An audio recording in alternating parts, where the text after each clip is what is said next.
ಕರುನಾಡಲ್ಲಿ SIR ಪ್ರಕ್ರಿಯೆ ಜೋರಾಗಿದೆ.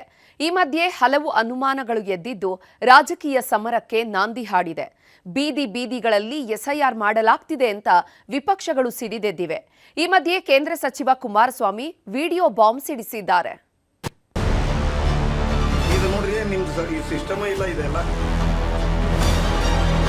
ಈ book ಇಕ್ಕಂಡೆ SIR ಮಾಡಿ ಅಂತ ಹೇಳೋರಾ?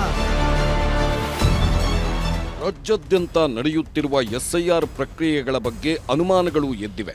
ಮನೆ ಮನೆಗಳ ಬದಲು ಬೀದಿ ಬೀದಿಗಳಲ್ಲಿ ಎಸ್ಐಆರ್ ಆಗುತ್ತಿದೆ ಅಂತಿರೋ ಪ್ರತಿಪಕ್ಷಗಳು ಒಂದಷ್ಟು ವಿಡಿಯೋಗಳನ್ನು ಹರಿಬಿಟ್ಟಿವೆ.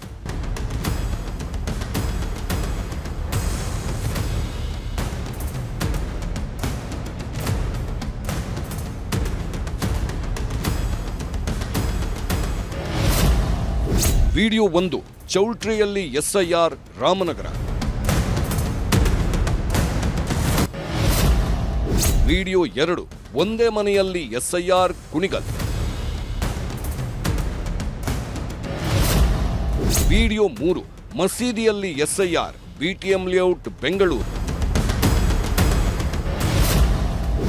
ವಿಡಿಯೋ 4, ದೇವಸ್ಥಾನದಲ್ಲಿ ಎಸ್ಐಆರ್, ಕುರುಬರಪೇಟೆ, ಕೋಲಾರ.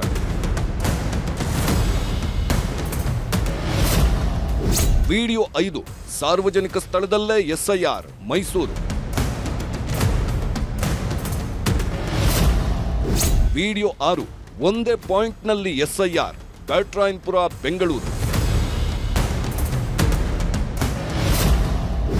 ವಿಡಿಯೋ 7, ಒಂದೇ ಕಡೆ ಕೂತು ಎಸ್ಐಆರ್, ಧಾರವಾಡ. ವಿಡಿಯೋ 8, ಒಂದೇ ಕಡೆ ಕೂತು ಎಸ್ಐಆರ್, ಶಹಬಾದ್, ಕಲಬುರಗಿ ಜಿಲ್ಲೆ. ಹೀಗೆ ಒಂದೊಂದೇ ವಿಡಿಯೋಗಳು ವೈರಲ್ ಆಗುತ್ತಿವೆ. ವಿಡಿಯೋಗಳನ್ನೇ ಆಧಾರವಾಗಿಟ್ಟುಕೊಂಡು ಜಿಲ್ಲಾಧಿಕಾರಿ, ತಹಶೀಲ್ದಾರ್ಗೆ ದೂರು ಕೊಡಲಾಗ್ತಿದೆ. ಈ ಮಧ್ಯೆ ಕೇಂದ್ರ ಸಚಿವ ಎಚ್ ಡಿ ಕುಮಾರಸ್ವಾಮಿ ಮತ್ತೊಂದು ವಿಡಿಯೋ ರಿಲೀಸ್ ಮಾಡಿದ್ದಾರೆ.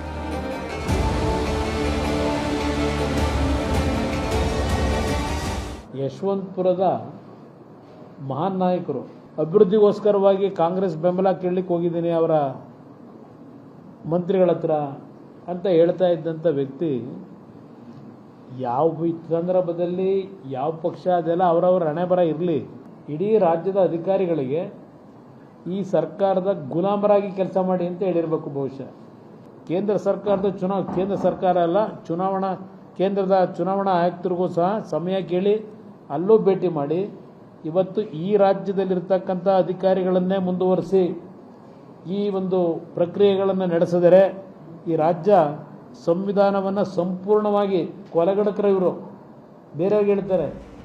ಒಂದು ಕಡೆ ಕುಮಾರಸ್ವಾಮಿ ವಿಡಿಯೋ ತೋರಿಸುತ್ತಿದ್ದರೆ ಇನ್ನೊಂದು ಕಡೆ ನಿಖಿಲ್ ಕುಮಾರಸ್ವಾಮಿ ಬೀದಿ ಹೋರಾಟಕ್ಕಿಳಿದಿದ್ದರು.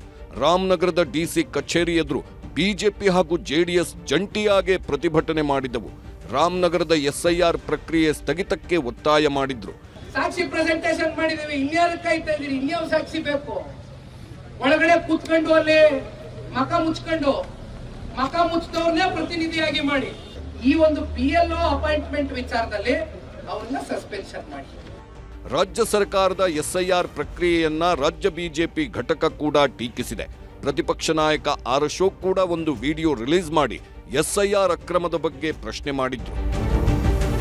ಅಧಿಕಾರಿಗಳ ಮೇಲೆ ಒತ್ತಡ ಹಾಕ್ತಕ್ಕಂಥದ್ದು ಒಂದು ಕಡೆ ಆದ್ರೆ, ಚೌಲ್ಟ್ರಿಗಳಲ್ಲಿ, ಮಸೀದಿಗಳಲ್ಲಿ ಎಲ್ಲ ಅಲ್ಪಸಂಖ್ಯಾತರನ್ನ ಗುಡ್ಡೆ ಹಾಕೊಂಡು ಅಧಿಕಾರಿಗಳನ್ನ ಕೂರಿಸಿಕೊಂಡು